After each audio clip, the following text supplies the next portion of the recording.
Bonjour, donc nous allons continuer notre travail sur le livre Maths c'est complexe. C'est un wikibook. Alors j'ai profondément changé la présentation du livre, donc j'essaie de faire les vidéos pour qu'elles s'adaptent à cette nouvelle présentation. Alors aujourd'hui on va aller dans produit scalaire, la décomposition par le vecteur x. En fait, historiquement, j'ai essayé de faire la SVD décomposition, la décomposition singulière des valeurs singulières et des vecteurs singuliers, et je n'ai pas réussi. Je suis tombé sur cette décomposition à la place. Donc tout mon raisonnement était pour calculer les valeurs singulières et les vecteurs singuliers, et malheureusement, je n'ai pas réussi, et je suis tombé sur ce travail. Et je l'ai conservé parce qu'il permet de calculer les pseudo-inverses quand la matrice a plus de lignes que de colonnes. C'est pour ça que je l'ai gardé. Donc on va voir ce travail. Alors ce travail, la décomposition par le vecteur x, je l'appelle x parce que je ne sais pas comment ça s'appelle, du fait même que moi j'ai travaillé sur une autre algorithme et je n'ai pas réussi, mais j'ai trouvé cet algorithme par hasard. Alors, on va travailler ici sur les matrices. Donc, ça sera des matrices. Alors, pardon, il va y avoir deux fonctions, celle-ci et celle-ci. Celle-ci va calculer un vecteur v et celle-ci va calculer un vecteur u. Et c'est ce vecteur v et ce vecteur u qui va permettre de faire la décomposition des vecteurs x. Voilà. Je l'ai appelé X aussi, tout simplement en référence à ça. Au départ, je cherchais un nom, puis je me suis dit, je vais simplement laisser X, comme ça c'est le plus simple. Alors, il y a deux travaux. Il y a un travail quand les matrices peuvent être carrées ou plus de lignes que de colonnes, et un deuxième travail où cette décomposition va avoir en fait le même effet que les valeurs propres et vecteurs propres sur des matrices carrées. D'accord, là ça sera sur des matrices carrées symétriques et conjuguées. Par contre là ça sera sur des matrices ni symétriques ni conjuguées ni carrées. Elles pourraient avoir plus de lignes que de colonnes. Alors ici on a nos deux fonctions. Alors on va faire étape par étape. Alors la première étape, j'ai pu calculer une matrice diagonale à partir de U et de V, donc c'est ce que l'on va voir.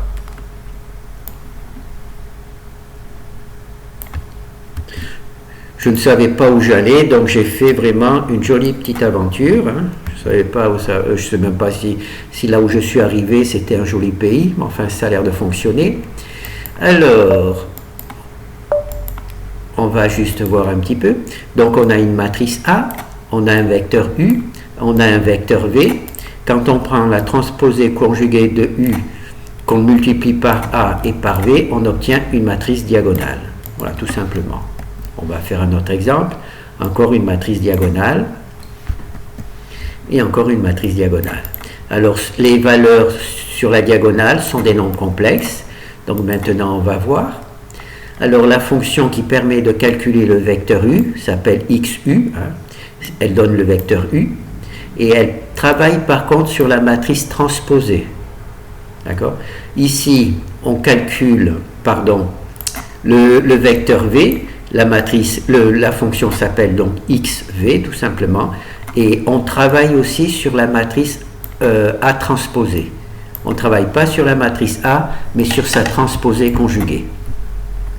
D'accord? Et là, tout simplement, en multipliant par U la matrice A, et en la multipliant par V, on obtient tout simplement la matrice U qui est une matrice diagonale.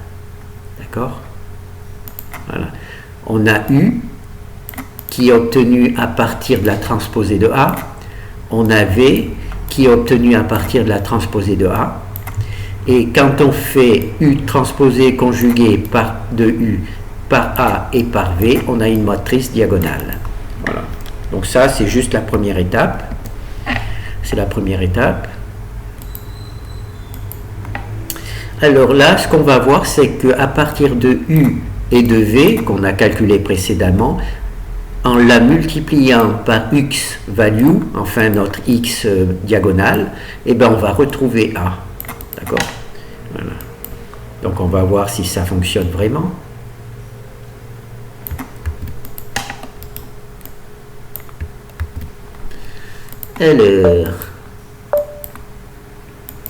Alors ici on a A, ici on a U, on l'a calculé comme précédemment, ici on a V. On peut remarquer que A a 3 colonnes et elle a 5 lignes. Donc ce n'est pas une matrice carrée. C'est ce qui différencie des travaux précédents où on était obligé de travailler avec les valeurs propres et les vecteurs propres sur des matrices carrées. Là, ce ne sont pas des matrices carrées. Alors ici, on a notre vecteur diagonal qu'on a obtenu à partir de U transposé, conjugué, multiplié par A. On a donc une matrice diagonale, d'accord? Et quand on multiplie U par V, par le transposé de V multiplié par le X, on obtient cette valeur-là, et cette valeur-là, c'est celle-ci, auquel on a rajouté deux matrices nulles. D'accord? Donc, quand on calcule les valeurs singulières, ça arrive régulièrement qu'on a des matrices où il se rajoute des matrices nulles, des valeurs nulles. Donc là, dans ce cas particulier, ben, on a bien A ici. On a bien réussi à avoir A. Donc on va refaire. On a une matrice A. On a un vecteur U que l'on obtient à partir de la fonction XU, mais à partir de la matrice A transposée, A conjuguée transposée. La même chose pour V. On l'obtient à partir de notre fonction. Donc là, c'est XU à partir de A transposé. On a XV à partir de A transposé. Donc ça, c'est notre travail. Maintenant, si on prend la transposée de U, qu'on le multiplie par A et par V, on obtient une matrice diagonale. Une matrice diagonale où les valeurs sont complexes. D'accord? Et quand on multiplie U, qu'on a calculé précédemment, et la transposée de V et X, les trois vecteurs, on retrouve A. Bon, on retrouve A, bon, il y a des valeurs, des colonnes nulles, mais le A est bien calculé. D'accord? Donc c'est bizarre, mais ça fonctionne, donc c'est pour ça que je vous le présente. Après, peut-être que c'est intéressant, mais pour l'instant, je n'en sais rien. Alors, l'une des raisons pour laquelle je n'ai pas effacé tout ce travail, je l'ai gardé, c'est parce qu'on peut calculer le pseudo-inverse de A. Alors on va voir ce que ça veut dire. Pseudo-inverse de A.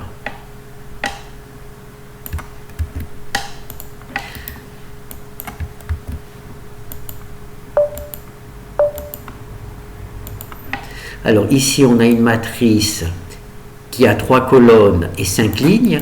Elle ne peut donc pas avoir d'inverse, puisque tout simplement la matrice n'est pas carrée.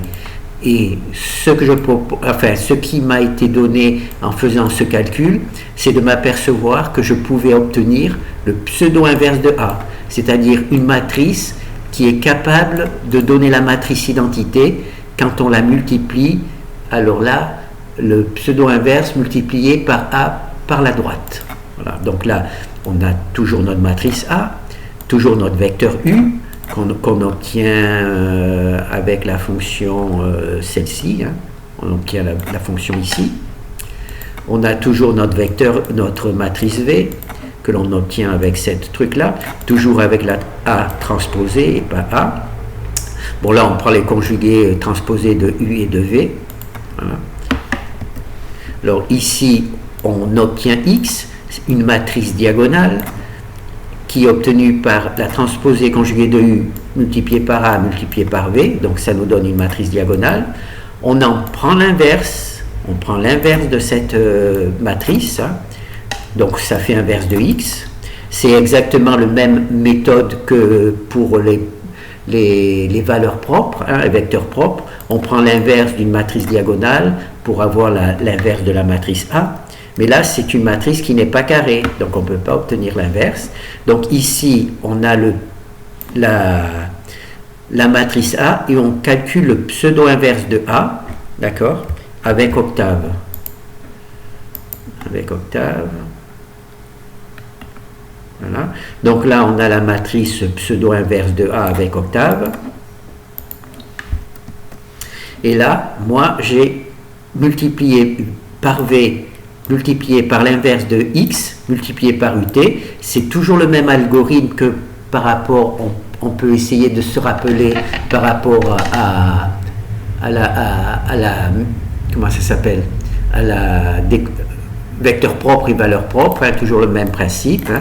On multiplie V par l'inverse de V et on a l'inverse de A, mais là c'est l'inverse de, comme A n'est pas carré, hein, c'est pas vraiment l'inverse, mais ça a le même effet.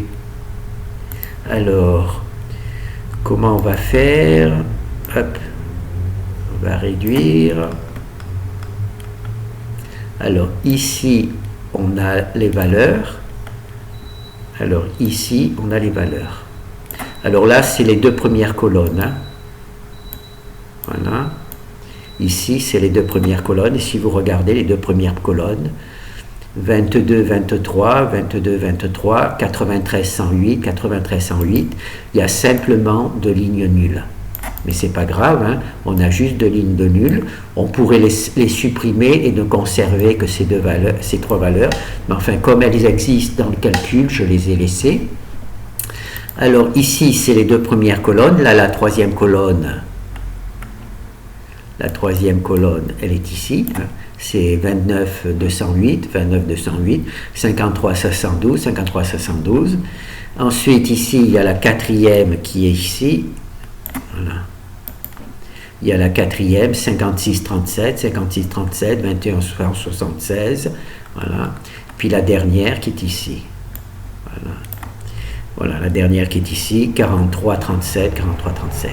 Donc, ce travail qui est un petit peu étrange pour moi m'a permis cependant de calculer la matrice pseudo-inverse. La matrice...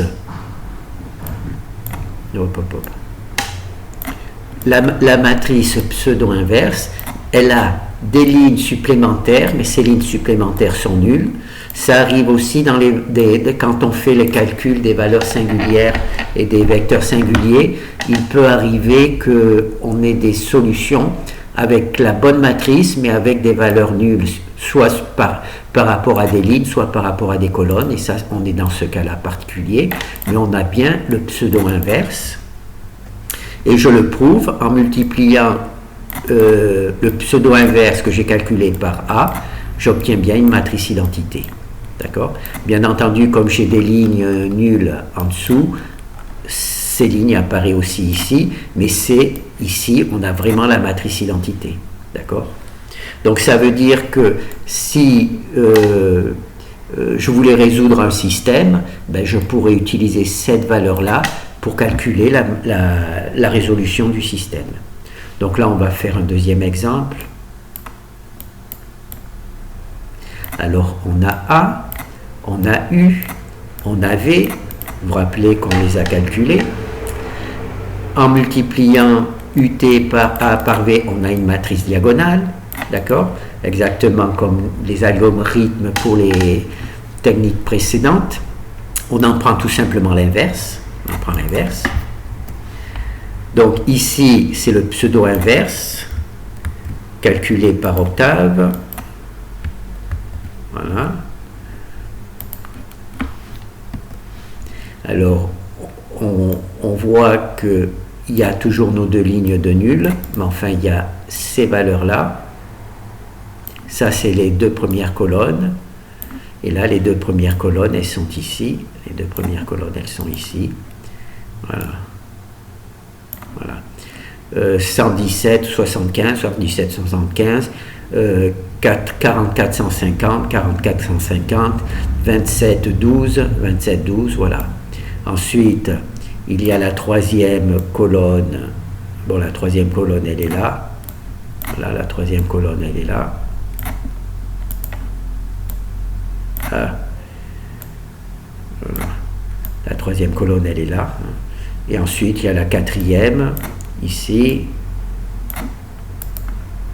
Voilà, il y a la quatrième. Et ensuite, il y a la dernière qui est là. La dernière qui est là. Voilà. Alors, la différence, c'est que ici, je ne sais pas, est-ce qu'il a fait les calculs et il a éliminé les lignes de 0, ou est-ce que tout simplement il a réussi à avoir le pseudo-inverse sans les lignes de 0. Donc moi, dans mon cas particulier, on a bien le pseudo-inverse, mais il y a les lignes de 0. Bon, j'aurais pu faire l'effort de les retirer, mais comme elles y sont, je préfère les montrer. Voilà. Donc ça, c'est bon. Et là, on voit encore une fois, quand on multiplie le pseudo-inverse par A, on obtient cette valeur-là. Alors là, c'est le pseudo-inverse gauche. C'est-à-dire qu'on doit multiplier le pseudo-inverse par la gauche pour obtenir cette valeur-là. Il y a aussi parfois le pseudo-inverse droit, mais je n'ai pas cherché à le calculer, je n'ai pas cherché à le trouver. Enfin, je n'ai même pas cherché. Donc, normalement, quand on fait le pseudo-inverse gauche, il faut aussi faire le pseudo-inverse droit, mais je ne l'ai pas encore travaillé. Alors, je ne sais pas si je vais y arriver. Alors, donc là, on a déjà le pseudo-inverse gauche. C'est important parce que ce type de matrice, la matrice A, ce type de matrice n'est pas résoluble par la fonction Gauss-Jordan parce qu'elle a plus de lignes que de colonnes. Elle a plus de lignes que de colonnes. Alors qu'une matrice qui aurait plus de colonnes que de lignes, on pourrait la résoudre avec Gauss-Jordan. Donc cette matrice qui a plus de lignes que de colonnes, on ne peut pas en calculer l'inverse parce que ce n'est pas une matrice carrée. On ne peut pas résoudre le système avec Gauss-Jordan parce qu'elle a plus de lignes que de colonnes. Par contre, on peut le résoudre grâce au pseudo-inverse. On peut résoudre le système grâce au pseudo-inverse. Puisque le pseudo-inverse a les mêmes caractéristiques que l'inverse, hein. C'est-à-dire que quand on le multiplie par la gauche, on obtient bien la matrice identité. Donc on peut résoudre un système avec cette matrice-là, qui est d'ailleurs quand même le pseudo-inverse calculé par octave. Donc c'est pas tout à fait n'importe quoi. Donc ça, c'est pour ça que je l'ai gardé. Si c'était trop différent d'octave, j'aurais laissé tomber, hein. C'est dommage parce que ça m'a pris un certain temps et c'était amusant parce que je ne savais pas du tout où j'allais. Il a fallu que j'invente qu'il ne fallait pas prendre la matrice A mais la matrice transposée de A. Donc c'était un truc amusant. Donc là, on va essayer de résoudre un système quand il y a plus de lignes de colonnes. On ne peut pas le faire avec Gauss-Jordan, mais si on arrive à calculer le pseudo-inverse, comme on l'a fait là, eh bien on va pouvoir le résoudre. Donc, on va récupérer le code.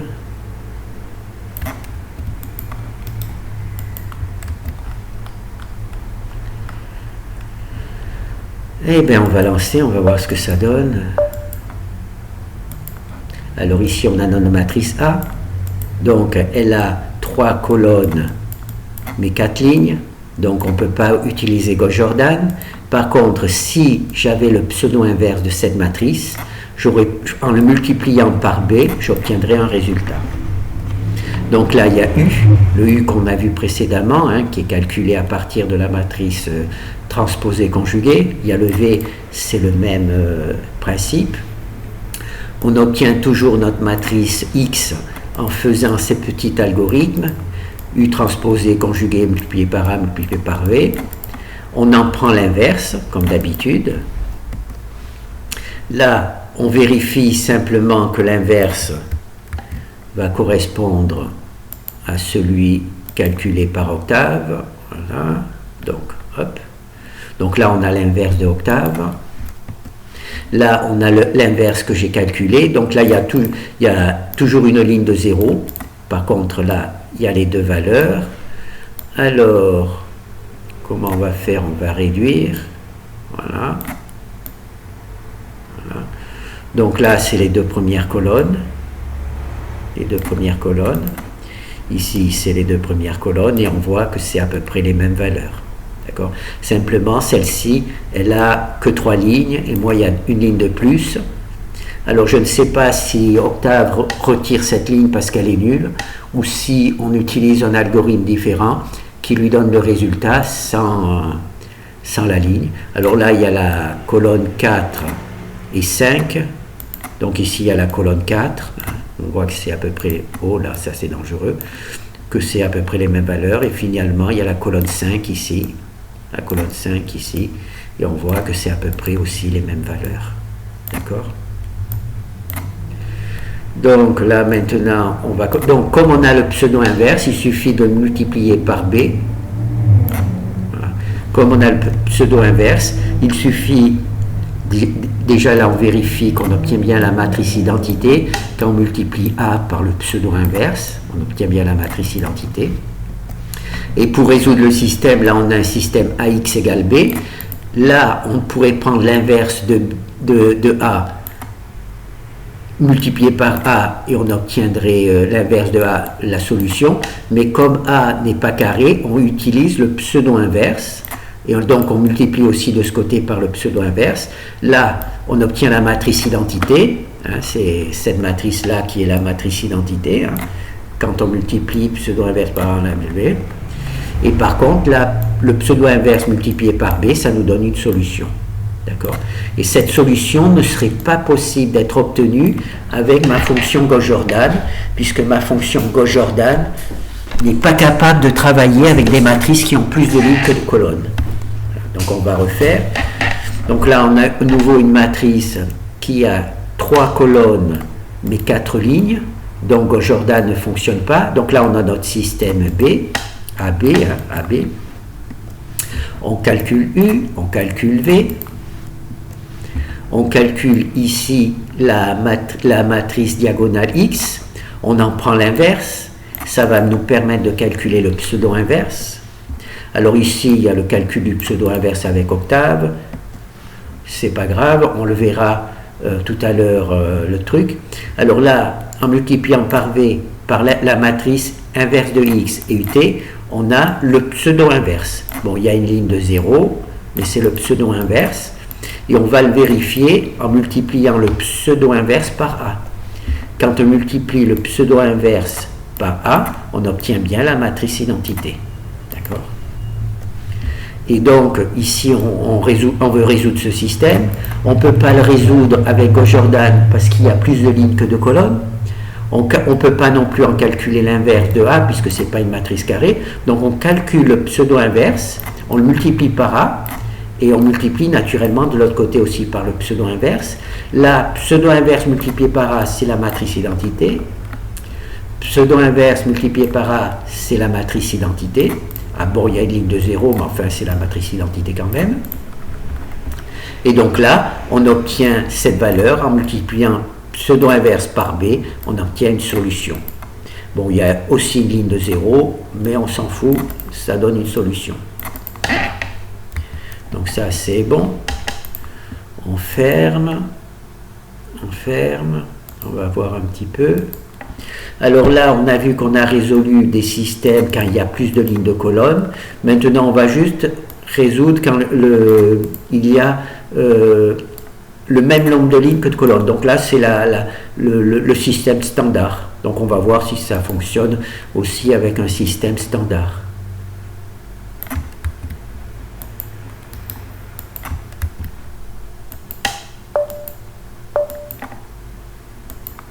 Alors là, on a notre matrice. Bon, on a de la chance, elle est carrée.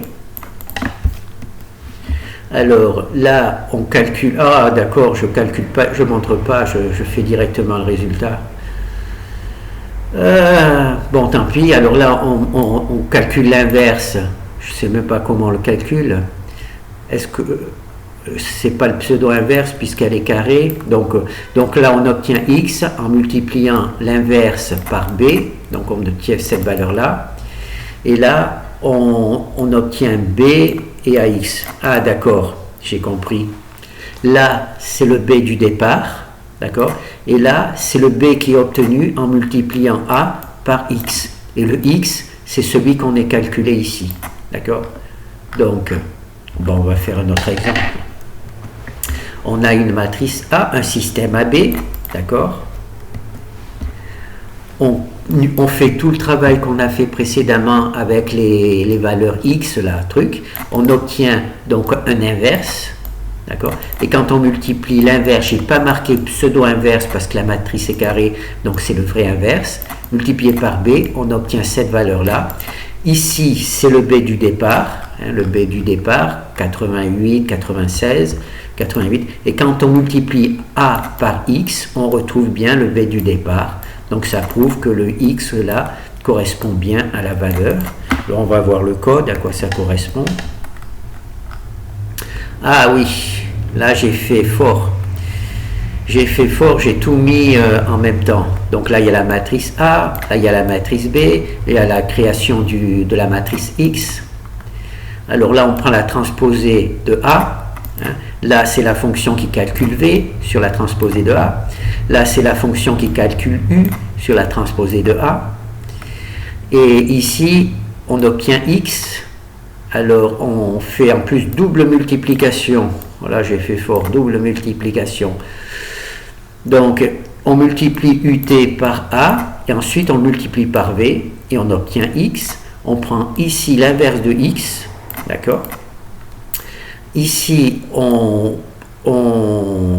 multiplie V par l'inverse de X, et ici, on multiplie l'inverse de X par UT, et on obtient le pseudo-inverse.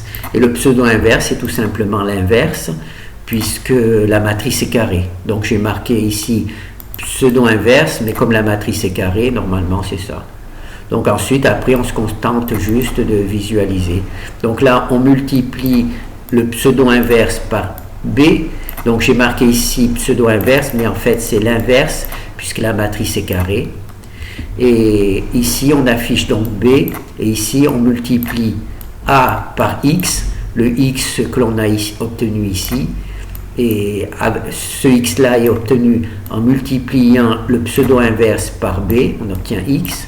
Et ici, en multipliant A par X, on retrouve B. On retrouve B. Voilà, on retrouve B. Donc là, c'est bon. Là, c'est le même travail, simplement, au lieu de travailler sur une matrice où B est une colonne, là, c'est B avec plusieurs colonnes. D'accord? Donc là, cette partie, les fonctions matricielles, à partir de ce travail, on va le voir plus tard, dans une deuxième vidéo. Donc, vous avez vu, j'ai créé une décomposition que j'ai appelée X, parce qu'elle ne ressemble à aucune de celles que je connaissais. Elle permet quand même de calculer le pseudo-inverse au moins par la gauche, c'est-à-dire qu'elle est capable de résoudre des systèmes d'équations quand il y a plus de lignes que de colonnes, ce que ma fonction Gauss-Jordan n'est pas capable de faire, donc c'est quand même un plus. Voilà.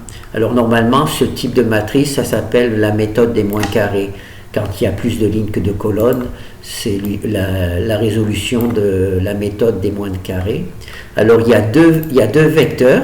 Alors le vecteur V qui est construit à partir de cette fonction, le vecteur U qui est construit à partir de cette fonction, et au lieu de travailler avec A, on travaille avec AT. Là, je ne sais pas comment j'ai fait pour arriver à imaginer qu'il fallait utiliser AT au lieu de A. Je n'ai même pas essayé pour voir si avec A ça marchait. Ça ne devait pas marcher parce que si j'ai pris AT, c'est que ça ne devait pas marcher avec A tout seul. Donc là, c'est la transposée conjuguée de A. Donc ça nous donne V et ça nous donne U. Alors on a vu qu'en utilisant U et V, on obtient une matrice diagonale. En utilisant U, la matrice diagonale, et V, on retrouve A. Donc c'est déjà une bonne chose. On ne retrouve pas AT, on retrouve vraiment A. On a vu qu'avec le vecteur V et le vecteur U et le vecteur X, quand on en prend l'inverse, on obtient le pseudo-inverse, le même que Octave, hein, donc c'est déjà une petite référence. Hein. Si ce n'était pas le même, ça aurait été ennuyeux, mais c'est le même. Et là, on a vu qu'on avait pu résoudre un système quand il a plus de lignes que de colonnes, puisque ma fonction Gauss-Jordan n'est pas capable de résoudre un système quand il y a plus de lignes que de colonnes, mais quand on arrive à calculer un pseudo-inverse, hein, un inverse qui n'est pas carré, on arrive à résoudre ce truc-là. Puis là, on a vu qu'on a pu aussi résoudre un système quand le système est carré. Donc là, on a vu le carré. Voilà. Donc, je pense que c'est bon. Et là, dans la deuxième vidéo, on verra les fonctions matricielles. On verra si cette décomposition X, X value, cette décomposition, permet aussi de travailler sur les matrices, sur les fonctions matricielles. Bon, ben merci. Hop.